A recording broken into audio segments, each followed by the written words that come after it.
Rural India మహోత్సవంను ప్రారంభించిన ప్రధాని మోదీ.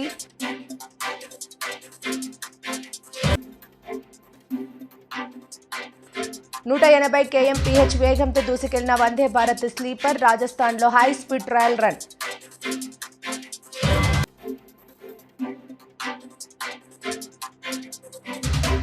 చైనాలో మళ్లీ కొత్త రకం వైరస్, మరో మహమ్మారి రాబోతోందా? రూరల్ ఇండియా ఫెస్టివల్ 2025ను ప్రధాని నరేంద్ర మోదీ ఈరోజు ఢిల్లీలో ప్రారంభించారు. ఈ సందర్భంగా ఆయన మాట్లాడుతూ 2014 నుంచి గ్రామంలోని ప్రజలకు సేవ చేస్తున్నామని, అభివృద్ధి చెందిన భారత్ 2047 కోసం సమ్మిళిత గ్రామీణ భారతదేశాన్ని సృష్టించడమే ఈ పండుగ థీమ్ అన్నారు. గ్రామీణ భారతదేశం వ్యవస్థాపక స్ఫూర్తి, సాంస్కృతిక వారసత్వాన్ని పెంచడమే దీని లక్ష్యమని పేర్కొన్నారు. న్యూఢిల్లీలోని భారత్ మండపంలో ప్రధాని మోదీ ఈ ఉత్సవాలను ప్రారంభించారు. 9,000 से ज्यादा एफपीओ, किसान उत्पाद संघ, उन्हें भी आर्थिक मदद दी जा रही है. हमने पिछले 10 सालों में कई फसलों पर निरंतर एमएसपी भी बढ़ाई है. साथियों, हमने स्वामित्व योजना जैसे अभियान भी शुरू किए हैं, जिनके जरिए गांव के लोगों को प्रॉपर्टी के पेपर्स मिल रहे हैं. पिछले 10 वर्षों में एमएसएमई को भी बढ़ावा देने वाली कई नीतियां लागू की गई हैं. उन्हें क्रेडिट लिंक गारंटी स्कीम का लाभ दिया गया है. इसका फायदा 1 करोड़ से ज्यादा ग्रामीण एमएसएमई को भी मिला है. आज गांव के युवाओं को मुद्रा योजना, startup India, stand up India जैसी योजनाओं से ज्यादा मदद मिल रही है. साथियों, गांवों की तस्वीर बदलने में कोऑपरेटिव्स का बहुत बड़ा योगदान रहा है. आज भारत सहकार से समृद्धि का रास्ता तय करने में जुटा है. इसी उद्देश्य से 2021 में अलग से नया सहकारिता मंत्रालय का गठन किया गया. देश के करीब 70,000 पैक्स को कंप्यूटराइज भी किया जा रहा है. मकसद यही है कि किसानों को, गांव के लोगों को अपने उत्पादों का बेहतर मूल्य मिले, ग्रामीण अर्थव्यवस्था मजबूत हो. साथियों, कृषि के अलावा भी हमारे गांव में अलग अलग तरह की पारंपरिक कला और कौशल से जुड़े हुए कितने ही लोग काम करते हैं. अब जैसे लोहार है, सुथार है, कुम्हार है, ये सब काम करने वाले ज्यादातर लोग गांव में ही रहते हुए आए. रूरल इकोनॉमी और लोकल इकोनॉमी में इनका बहुत बड़ा कंट्रीब्यूशन रहा है. लेकिन पहले इनकी भी लगातार उपेक्षा हुई. अब हम उन्हें नई स्किल उसमें ट्रेन करने के लिए, नए उत्पाद तैयार करने में लिए, उनका सामर्थ्य बढ़ाने के लिए, सस्ती दरों पर मदद देने के लिए विश्वकर्मा योजना चला रहे हैं. ये योजना देश के लाखों विश्वकर्मा साथियों को आगे बढ़ने का मौका दे रही है। साथियों, जब इरादे नेक होते हैं, नतीजे भी संतोष देने वाले होते हैं।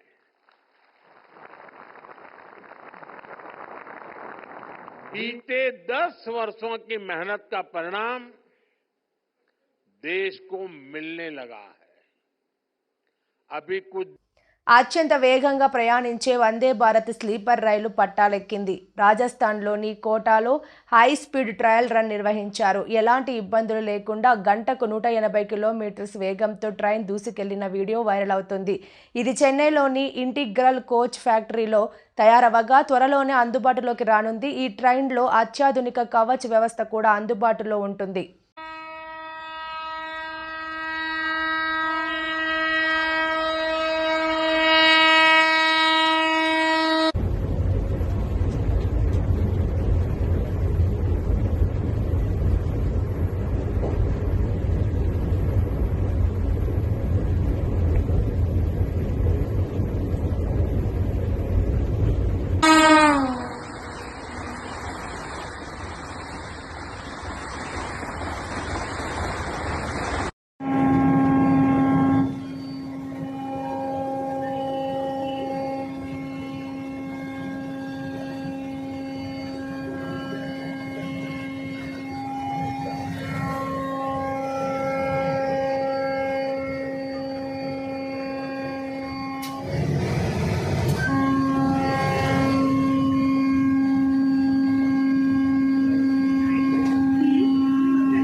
మంజీరా డిగ్రీ కళాశాలలో మెగా జాబ్ మేళా నిర్వహిస్తున్నట్లు కళాశాల చైర్మన్ కేశిరెడ్డి గురువేందర్ రెడ్డి తెలిపారు. ఈ సందర్భంగా మంజీరా డిగ్రీ కళాశాలలో విలేకరుల సమావేశం నిర్వహించారు. ఈ సందర్భంగా కళాశాల చైర్మన్ కేశిరెడ్డి గురువేందర్ రెడ్డి మాట్లాడుతూ, రేపు శనివారం ఉదయం 10 గంటల నుండి task Telangana academy skills and knowledge వారి ఆధ్వర్యంలో ఎంఎస్ఎన్ లాబొరేటరీ వారు దాదాపు 200 ఉద్యోగాల కొరకై జాబ్ మేళా నిర్వహిస్తున్నట్లు తెలిపారు. ప్రతి సంవత్సరం మాదిరిగానే ఈ సంవత్సరం కూడా మంజీరా డిగ్రీ కళాశాలలో మెగా జాబ్ మేళా నిర్వహిస్తున్నట్లు తెలిపారు. కావున విద్యార్థులు, అభ్యర్థులు, డిగ్రీ పూర్తయిన అర్హత గల అభ్యర్థులు ఈ అవకాశాన్ని వినియోగించుకోవాలని తెలియజేశారు. ఈ కార్యక్రమంలో కళాశాల principal Satyanarayana, director Suresh, vice principal Ravinder, Javed lecturers Santosh, Syed Khan, Naveen, Jeevan, Babar తదితరులు పాల్గొన్నారు.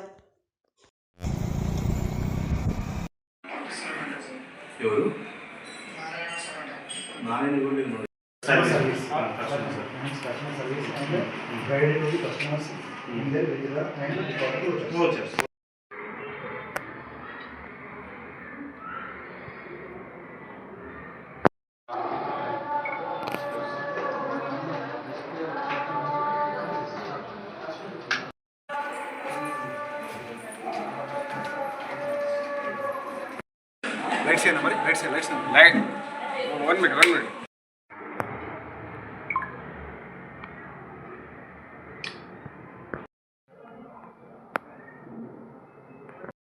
Kesireddy Guruvender Reddy, secretary correspondent Manjeera degree and PG college. రేపటి రోజు అనగా శనివారం 4వ తారీఖు జనవరి రోజు మన స్థానిక మంజీరా డిగ్రీ అండ్ పీజీ కళాశాలలో జాబ్ మేళా నిర్వహించడం జరుగుతుంది. మెగా జాబ్ మేళా నిర్వహించడం జరుగుతుంది. ఈ జాబ్ మేళాను TASK Telangana academy skills and knowledge వారు ఎంఎస్ఎన్ ల్యాబొరేటరీస్ వారి ఆధ్వర్యంలో నిర్వహించడం జరుగుతుంది. ఈ జాబ్ మేళాకి డిగ్రీ స్థాయిలో కెమిస్ట్రీ నా స్టూడెంట్స్కి మాత్రమే అర్హత ఉంటుంది. ముఖ్యంగా మగవారికి ఈ అర్హత ఎక్కువగా ఉంటుంది. కావున ఆసక్తి కలిగిన వాళ్ళు, అర్హత కలిగిన అభ్యర్థులందరూ కూడా రేపటి రోజు అనగా జనవరి 4th శనివారం రోజు ఉదయం 10 గంటలకు మన మంజీరా డిగ్రీ అండ్ పీజీ కళాశాలలో హాజరై ఇంటర్వ్యూస్కి హాజరై ఉద్యోగం సంపాదించుకోవాల్సిందిగా తెలియజేస్తున్నాం.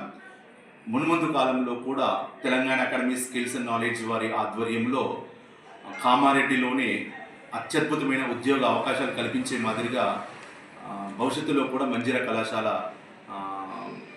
అవకాశం తీసుకుంటుందని తెలియజేస్తూ ధన్యవాదాలు. చైనాలో మొదలైన కరోనా వైరస్ గురించి ప్రత్యేకంగా చెప్పాల్సిన పని లేదు. అనేక మంది మరణాలకు కారణమైంది. కానీ ఇప్పుడు చైనాలో మరోసారి మరణ బీభత్సం వెలుగులోకి వచ్చింది. ఈసారి హెచ్ఎంపీవీ వైరస్ ద్వారా మరణాలు సంభవిస్తున్నాయి. ఆ వివరాలేంటో ఇక్కడ తెలుసుకుందాం. మీకు కరోనా వైరస్ గుర్తుందా? ప్రపంచవ్యాప్తంగా భారీగా విధ్వంసం జరిగింది. ప్రతి దేశం అల్లాడిపోయింది. లక్షల మంది చనిపోయారు. చైనా చేసిన ఒక్క తప్పిదం మినహా యావత్ ప్రపంచాన్ని పెద్ద సంక్షోభంలోకి నెట్టింది. ఇప్పుడు చైనాలో మరోసారి కొత్త వైరస్ బీభత్సం సృష్టిస్తోంది. చైనాలోని ఆసుపత్రిలో అనేక మంది బారులు తీరారు. అనేక మంది మాస్కులతో మళ్ళీ తిరిగి వస్తున్నారు. దీంతో చైనాలో మరోసారి కొత్త వైరస్ గురించి చర్చనీయాంశంగా మారింది. దీంతో చైనా మళ్ళీ ప్రపంచానికి కొత్త మహమ్మారిని అందించబోతుందా అనేది ప్రశ్న మొదలైంది. గంజాయి కేసులో నలుగురిని అరెస్ట్ చేశామని జిల్లా ఎస్పీ విక్రాంత్ పాటిల్ వెల్లడించారు. శుక్రవారం స్థానిక పోలీస్ స్టేషన్లో ఏర్పాటు చేసిన విలేకరుల సమావేశంలో ఆయన మాట్లాడుతూ కిర్లంపూడి మండలం బూరుగుపూడి గ్రామం పోలవరం కెనాల్ వద్ద కారులో గంజాయి తరలిస్తున్న నలుగురు వ్యక్తులను అరెస్ట్ చేశామన్నారు. వారిలో ఉత్తరప్రదేశ్కు చెందిన తరుణ్ కుమార్, ఎస్ జాహిద్, సి ముస్తాఫ్ కీమ్, మహమ్మద్ జాకిర్లా ఖాలను అదుపులో తీసుకున్నామన్నారు. నిందితులను అదుపులోకి తీసుకునేలో భాగంగా డిసెంబర్ 31 అర్ధరాత్రి 12 గంటల సమయంలో కిర్లంపూడి పోలీసులు కిష్టవరం టోల్గేట్ వద్ద విధులు నిర్వహిస్తుండగా యూపీ 81 బీడీ 4243 నెంబర్ గల కారు డ్రైవర్ అనుమానాస్పదంగా కారు నడుపుతూ గమనించి కారును అడ్డుకునే ప్రయత్నం చేయగా సిబ్బందిని చంపాలనే ఉద్దేశంతో వారిపై దూసుకువచ్చారు. దీంతో అక్కడ ఉన్న కానిస్టేబుల్కు తీవ్ర గాయాలు కావడంతో ఆసుపత్రికి తరలించి చికిత్స చేయించారు. అనుమానాస్పదంగా ఉన్న కారులో గంజాయి ఉన్నట్లు గుర్తించి నిందితులను అదుపులోకి తీసుకున్నామని ఆయన చెప్పారు. ప్రాణాలు తెగించి గంజాయిని తరలిస్తున్న వ్యక్తులను 24 గంటల్లో పట్టుకోవడంతో Jaggampeta CI YRK Srinivas, Kirlampudi SI Satish, వారి సిబ్బంది HCJ Nagaraju, TS Durgaprasad, A Jayaram, home guard Prasad గిరిలను ఎస్పీ విక్రమ్ పటేల్ అభినందించారు.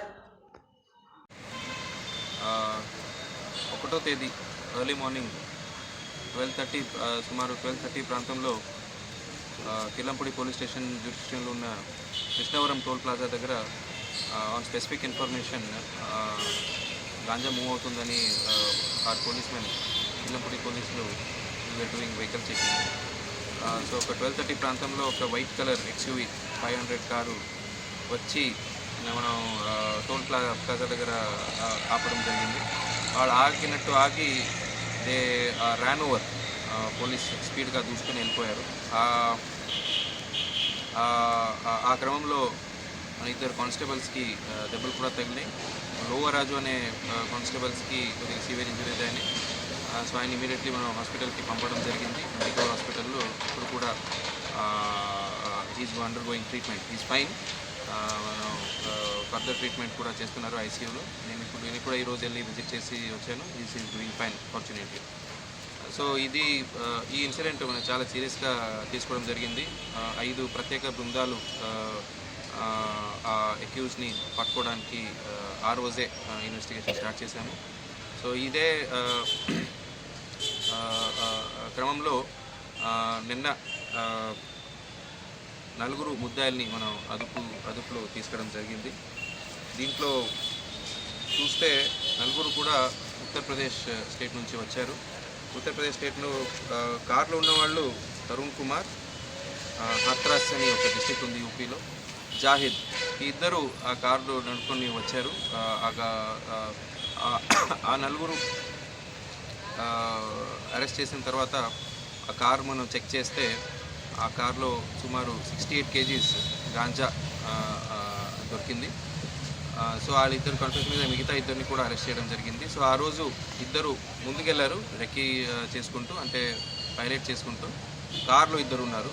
సో ఈ 4 మీద మనం 307 అంటే అటెంప్ట్ టు మర్డర్ కేసు కట్టడం జరిగింది. తర్వాత ఈ గాంజా సీజ్ అయిపోయిన తర్వాత ఎన్డీపీఎస్ యాక్ట్ కేసు కూడా మనం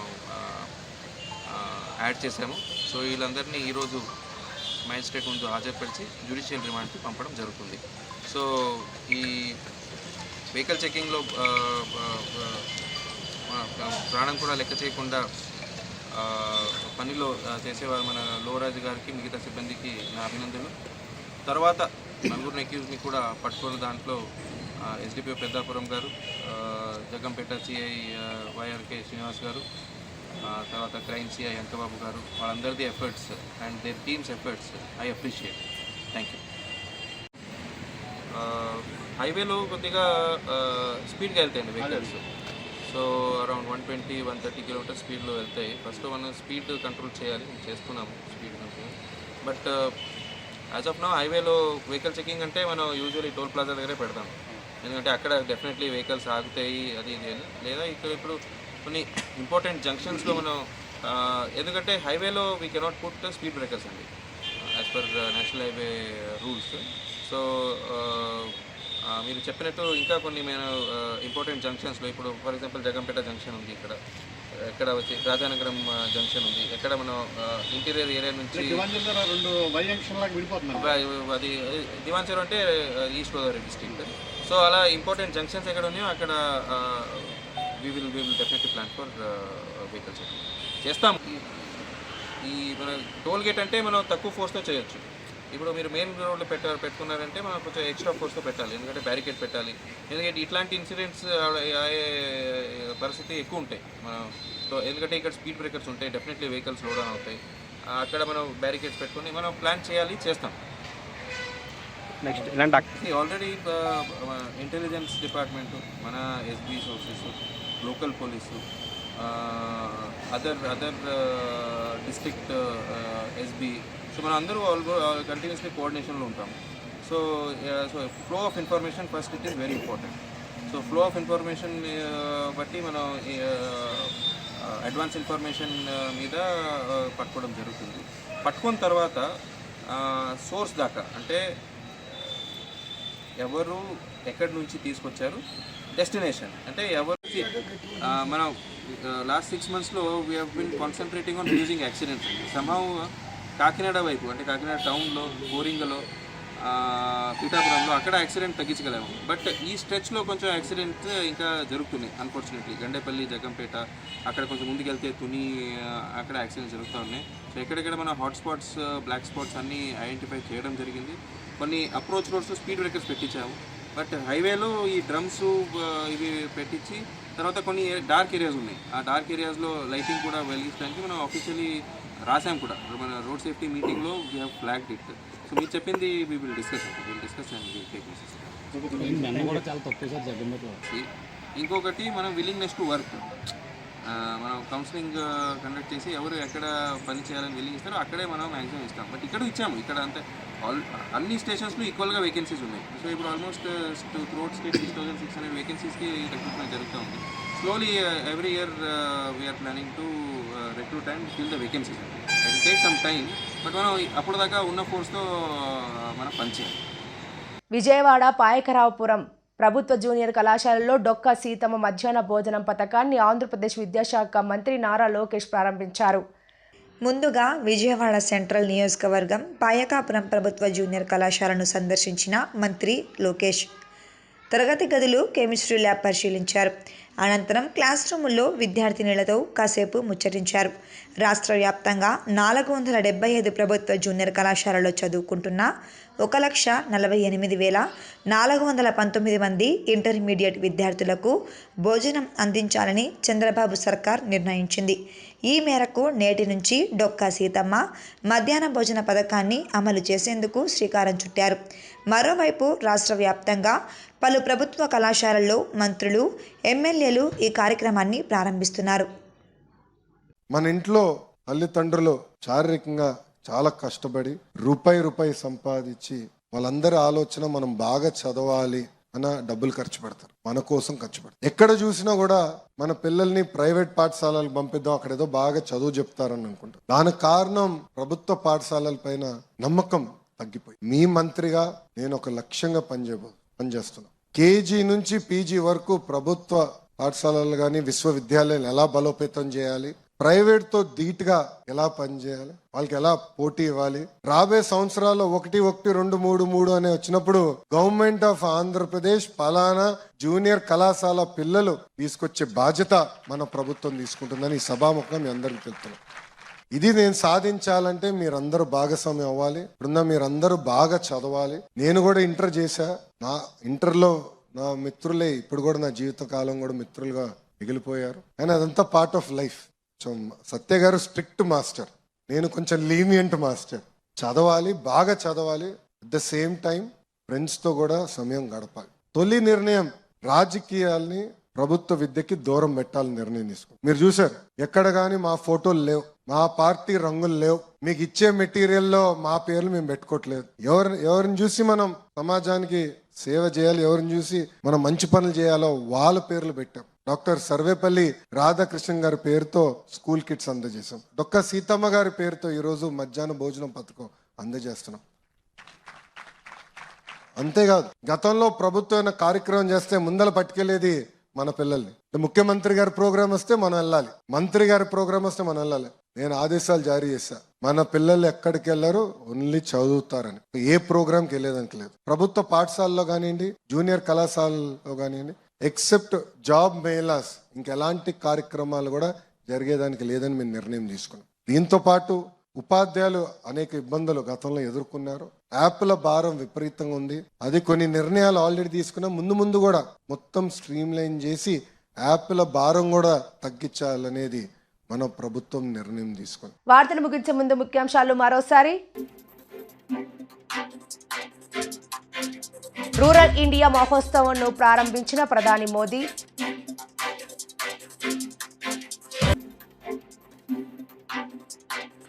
నూట 80 kmph వేగంతో దూసుకెళ్లిన వందే భారత్ స్లీపర్ రాజస్థాన్లో హై స్పీడ్ ట్రయల్ రన్.